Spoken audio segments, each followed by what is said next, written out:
अस्सलाम वालेकुम जी। Next topic हमारा है जी force due to water flow. इसके लिए जस्ट एक एक्सप्लेनेशन में लाइन हमारी बुक में लिखी हुई है कि अगर वाटर पाइप में से फ़्लो कर रहा है और वो पाइप की वाल को हिट करता है और रेस्ट में आ जाता है, तो जितनी फोर्स उसने हिट करते हुए वाल पर लगाई वो फोर्स हम मालूम करना चाहते हैं। वो फोर्स जो वाटर फ्लो होगी। इस फिक्रे को हम इस तरह लिख सकते हैं, suppose water strikes the wall normally and comes to rest. बल्कि वो उसकी वेलोसिटी भी बता देते हैं, strikes the wall normally with velocity v। उस वेलोसिटी का सिंबल मैंने रख दिया है v। जिस वेलोसिटी से वो मूव कर रहा है वो v है और फिर वो रेस्ट में आ जाता है। तो दो चीज़ें हैं, उसकी इनिशियल वेलोसिटी, उसकी फ़ाइनल वेलोसिटी। रेस्ट में होने की वजह से फ़ाइनल वेलोसिटी ज़ीरो होगी। तो फिर आप वही फार्मूला जो मोमेंटम चेंज इम्पल्स में लिखा था, change in momentum is called impulse, then we can write formula लिखेंगे F cross T is equal to M V F minus M we I. ये वही है, चेंज इन मोमेंटम को impulse कह दिया। यहाँ से टी को, यहाँ से अगर f को मैं सेपरेट करता हूँ, f is equal to M V F minus M we i over t formula बन जाएगा। वो जो इनिशियल और फाइनल वेलोसिटीज़ हैं वो पुट कर देते हैं। देखें, इनिशियल वेलोसिटी v है और फाइनल वेलोसिटी रेस्ट में आ गया तो ज़ीरो है। तो ये लिख देंगे m into zero minus m into v over t. पहली टर्म तो ज़ीरो हो गई, आंसर आ गया minus M v over t. ये जो फोर्स का आंसर निकला है ना, ये वो फोर्स है जो वॉल ने लगाई है वाटर पर। ये वॉल की फोर्स है। अगर आप वाटर की फोर्स चाहते हो तो वो थर्ड लॉ ऑफ मोशन के तहत जितनी वॉल ने फोर्स लगाई है उतनी वाटर लगाएगा। By third law, force of water will be equal to negative of the force of wall. तो जो वॉल की फोर्स है वो minus M v over t थी, एक और माइनस साथ लगा तो ये आंसर आ गया f is equal to M v over t. इसको आप इस तरह भी लिख सकते हैं, f is equal to m over t into v. ये जो एम ओवर टी है इसको कहते हैं मैस पर सेकेंड मल्टीप्लाइड बाई वी। तो force due to water flow का फार्मूला बन गया, मैस पर सेकंड को चेंज इन वेलोसिटी से मल्टीप्लाई कर दो। इसकी एग्जांपल हमारी बुक में एंड पर ये डिस्कस की हुई है। ये एग्जांपल सेम शॉर्ट क्वेश्चन और MCQs में आई हुई है पास पेपर में। If water flows at the rate of 3 kg पर सेकेंड। अब ये जो 3 kg पर सेकेंड है ना, ये मैस पर सेकेंड का आंसर इकट्ठा दे दिया है। मैस का यूनिट किलोग्राम और टाइम का unit second. With wall with velocity 5 metre per second, then force due to water flow.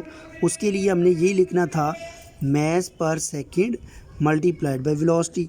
Mess पर सेकेंड यहाँ पर बता दिया गया 3 kg पर सेकेंड है, वेलोसिटी 5 है, मल्टीप्लाई करेंगे तो 15 न्यूटन आंसर आ जाएगा। तो force due to water flow का फार्मूला और एक न्यूमेरिकल टाइप क्वेश्चन ये मैंने टाइप कर दी। नेक्स्ट है मोमेंटम एंड एक्सप्लोजिव फोर्सेस। इसमें देखिए आपने जस्ट एक बात की एग्जांपल देनी है, in many cases momentum changes due to explosion. ये जो मैंने फिक्रा लिखा है, in many cases momentum changes due to explosion, इसकी दो एग्जांपल्स हैं। एग्जांपल नंबर 1 ये है कि फ़र्ज़ करो एक शेल है या एक बॉम्ब है, वो नीचे गिरता है, इसका मोमेंटम mv है। यहाँ पर आकर ये बर्स्ट होता है और इसके सिर्फ 2 पीसेस बनते हैं। फ़र्ज़ करो एक पीस ये है और एक ये है। ये पीस इधर जाना शुरू कर देता है, ये इधर जाना शुरू कर देता है।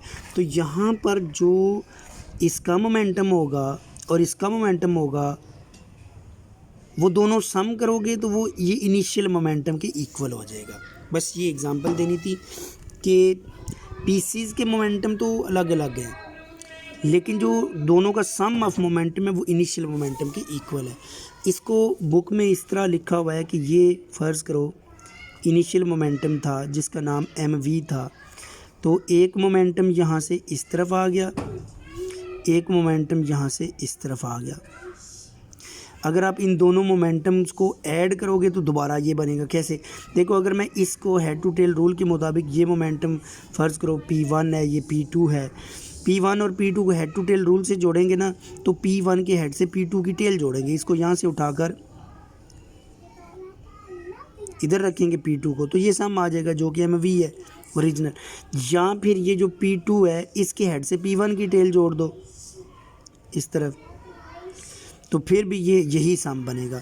तो ये डायग्राम शो करती है जो सम है ना MV, वो P1 और P2 के इक्वल है। MV जबकि टोटल मोमेंटम था बिफोर बर्स्ट। दूसरी एग्जांपल है, एग्जांपल नंबर 2, वो बुलेट और राइफ़ल के बारे में है। फ़र्ज़ करो यहाँ पर एक राइफ़ल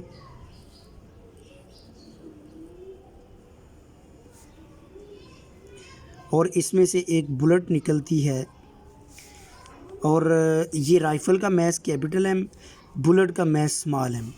जैसे ही हम फायर करते हैं तो बुलेट आगे जाती है, बुलेट के आगे जाने की वेलोसिटी v है। उसी वक्त राइफ़ल वापस एक झटका लेती है, इसको रिकॉइल करना कहते हैं, उसकी वेलोसिटी v प्राइम है। तो अब आप ये लिख सकते हैं, जब हमने फायर नहीं किया था इनिशियल मोमेंटम उस वक्त ज़ीरो था, और जो फायर कर दिया वो फाइनल मोमेंटम होगा, वो भी ज़ीरो ही होना चाहिए। तो इनिशियल मोमेंटम ज़ीरो है, फाइनल मोमेंटम इस बुलेट का हो जाएगा MV product of mass and velocity, rifle का हो जाएगा capital M into V prime, क्योंकि राइफ़ल की वेलोसिटी V प्राइम मैंने लिखी है। इसमें से एक टर्म को उधर ले जाएं तो minus MV is equal to MV prime बन जाएगा, और यहाँ से V प्राइम को सेपरेट करेंगे तो minus MV over capital M। ये टॉपिक शो करता है कि वेलोसिटी V प्राइम और V इन दोनों की डायरेक्शन ऑपोजिट है। नेगेटिव साइन का मतलब ये है opposite direction of V and V prime, यानी राइफ़ल की वेलोसिटी और बुलेट की वेलोसिटी की डायरेक्शंस ऑपोजिट है। नेक्स्ट टॉपिक है रॉकेट प्रोपल्शन।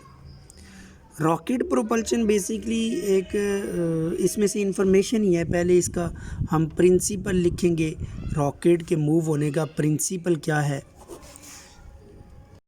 इसका एक प्रिंसिपल है law of conservation of momentum, यानी कि जितना मोमेंटम रॉकेट का होगा ऊपर की तरफ, उतना ही मोमेंटम होगा गैसेस का नीचे की तरफ।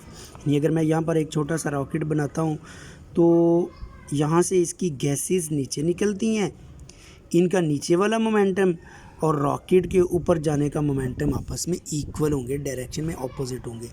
ये इसका प्रिंसिपल है। दूसरा इसका प्रिंसिपल है थर्ड लॉ ऑफ मोशन। ये भी कह सकते हैं it works on the principle of third law of motion. Third law of motion ये है कि जितनी फोर्स गैसेस पर लगेगी उतनी ही फोर्स रॉकेट पर लगेगी, तो ये भी डायरेक्शन में ऑपोजिट मैग्नीट्यूड में सेम होगी। रट्टे से लिखना है कि रॉकेट का फ्यूल किस चीज़ का बना होता है, तो ये होता है liquid and solid hydrogen and oxygen gases. Fuel के कंजप्शन रेट का जिक्र है, वो याद करना है कि फ्यूल कितना कंज्यूम होता है। ये भी रट्टे से याद करेंगे कि तकरीबन देखा गया 10,000 किलोग्राम पर सेकंड इतना फ्यूल रॉकेट ने यूज़ करना होता है एक सेकंड में। उसके बाद हम फ्यूल कंजप्शन के बाद वेलोसिटी ऑफ गैसेस नोट करेंगे। ये देखा गया है कि गैसेस जो निकलती हैं वो 4000 मीटर पर सेकंड से निकलती हैं। मैस ऑफ रॉकेट के बारे में एक इन्फॉर्मेशन है कि more than 80% mass is due to fuel. More than 80% mass of rocket is due to fuel, क्योंकि हर सेकंड में तो इतना फ्यूल बन के निकल जाना है, इसका मतलब है उसका ज़्यादा मैस फ्यूल की वजह से ही होता है। जी लास्ट पर है एक्सेलरेशन ऑफ रॉकेट। देखिए इसके लिए हम third law of motion use करेंगे। थर्ड लॉ ये है कि force on rocket is equal to force on gases. इस प्रिंसिपल को यूज़ करेंगे। अब रॉकेट पर लगने वाली फ़ोर्स के लिए फार्मूला लिख देते हैं MA, second law of motion. और गैसेस पर लगने वाली फोर्स का फार्मूला लिख देते हैं मैस पर सेकेंड मल्टीप्लाइड बाय वेलोसिटी। वो जो force due to water flow वाला फार्मूला है ना, वो गैसेस पर हमने लगा दिया, रॉकेट पर लगने वाली फोर्स को एम में लिख दिया। अब मैस पर सेकंड का सिंबल अगर सिर्फ एम रख दिया जाए, वेलोसिटी का वी रख दें, तो ये फार्मूला बन जाता है m a is equal to M v, और यहाँ से a is equal to M v over capital M.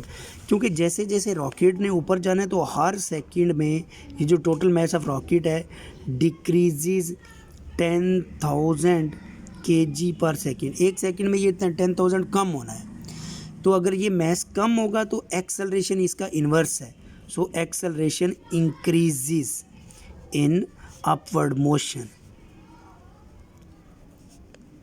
तो ऊपर की जानिब जो मोशन होती है रॉकेट की, उसमें उसका एक्सेलरेशन बढ़ना है। ओके जी, यहाँ तक ही आज का लेक्चर है। अल्लाह हाफिज़।